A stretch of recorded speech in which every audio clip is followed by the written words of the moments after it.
Dans le milieu nomade bidéate, rien ne s'oublie, rien ne se perd, tout s'apprend et se conserve jalousement dans la tête. Les nomades ont un secret particulier qui leur permet de résister à la faim et à la soif en prenant une bouillie préparée à la base du lait, de chamel et de la farine de mil et bien d'autres ingrédients. Idriss Déby Itno, qui connaît ces secrets que lui ont transmis ses parents, a pris personnellement ses casseroles pour préparer cette bouillie résistante à ses compagnons en repos dans un wadi.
L'heure de la prière a sonné. Idriss Déby Itno déroule son tapis de prière et dirige la prière comme tout fidèle musulman. Il accomplit son devoir religieux dans les différents wadis 2 fois par jour avant le coucher du soleil. 17h30, il quitte le wadi pour la ville. Il y reviendra le lendemain.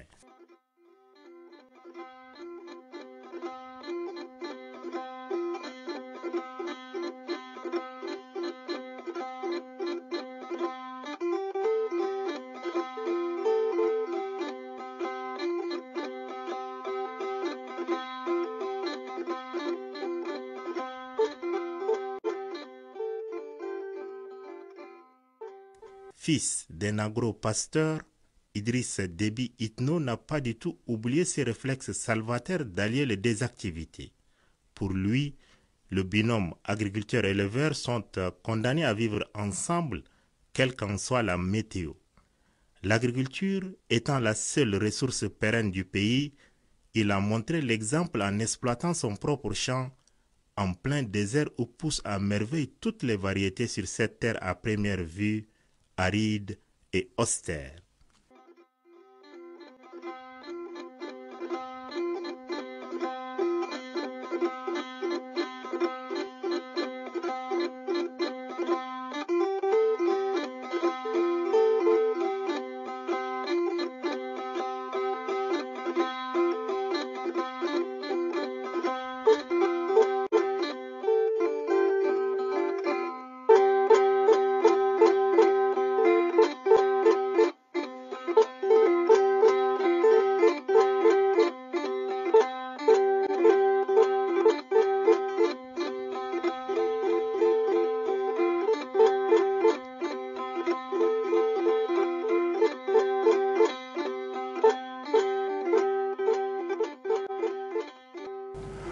Mais nous ne devrions pas abandonner notre manière de vivre, en sachant que le bétail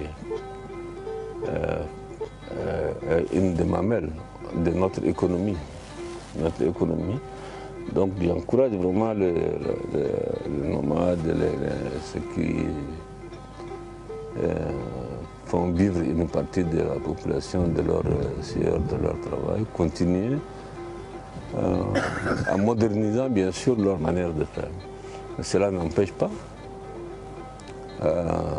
d'être en même temps nomade, mais cultivateur. S'il y a des possibilités, il faut produire. Il faut produire. Vous voyez, dans ces wadis, là où nous sommes, ça c'était depuis un temps où c'était le champ de ma grand-mère ici. C'est là où elle cultivait la mère de mon père. C'est là où elle cultivait le mil chaque année. Chaque année. Il suffit simplement que le wadi coule. Une fois que le wadi coule, une seule fois, même une seule fois, elle arrive à produire du mil, des petits millets ici. Et c'est ce que les autres font aujourd'hui, les parents du village là-bas, qui sont là-bas, font la même chose aujourd'hui. Donc, l'agriculture a été aussi, je pense qu'un des éléments qui m'a motivé. Parce que dans ma jeunesse, quand je viens pendant les vacances, mon père m'amenait souvent au champ pour travailler. Pour travailler au champ dans toute la journée. Passer toute la journée, rentrer le soir, en fait, disons, au village. Donc, je n'ai pas appris ça aujourd'hui, c'est quelque chose que j'ai appris à côté de mon défunt père. Produire et puis l'agriculture, l'élevage ensemble, mon de père.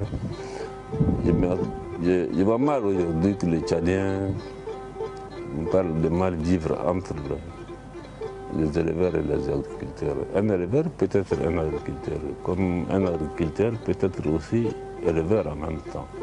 Et je pense que nous partons vers cette tendance-là. Ce sont donc deux machins complémentaires, hein, et ce sont les hommes politiques qui les divisent. En bon père de famille, Idriss Déby Itno affectionne la compagnie des enfants cadres de demain, comme c'est le cas ici à Amdiaras, dans les différentes écoles primaires où il a consacré toute une journée pour passer de classe en classe sans en omettre aucune. La communion se passe de tout commentaire. Et l'un d'eux lui confie vouloir être aussi un jour président de la République comme lui pour servir le Tchad. Parfaitement bilingue, le chef de l'État sait mieux ce jour en répétiteur comme le démontrent ces images.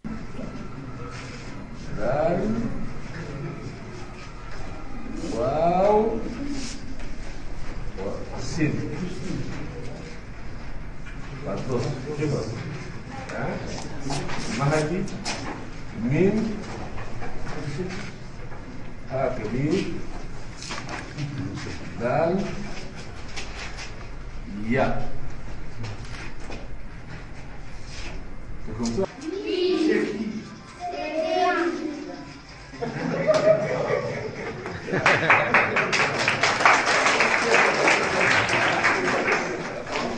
Vous connaissez mon nom? Il appelle qui?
Voilà Idriss Déby Itno dans une totale simplicité, malgré les attributs et privilèges liés à ses fonctions présidentielles.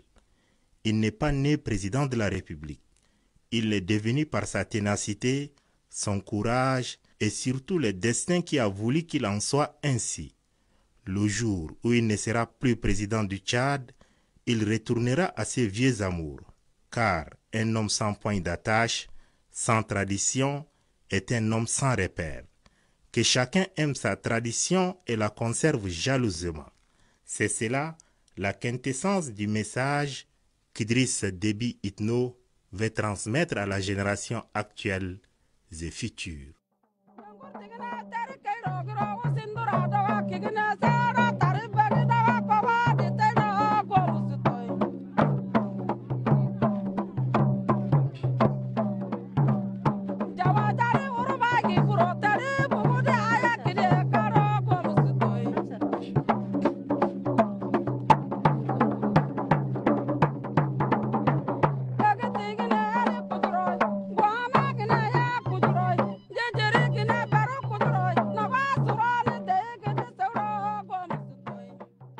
Ceci est le 110e numéro de votre magazine Le Perron. L'aventure a duré très exactement 3 ans et 9 mois. L'émission disparaîtra à jamais de votre petit écran pour compter de ces numéros. Elle renaîtra sous une autre forme avec d'autres contenants et contenus. Sachez enfin que ce documentaire a été réalisé en juillet 2017 avant que feu président de la République Idriss Déby Itno ne soit élevé à la dignité de maréchal du Tchad.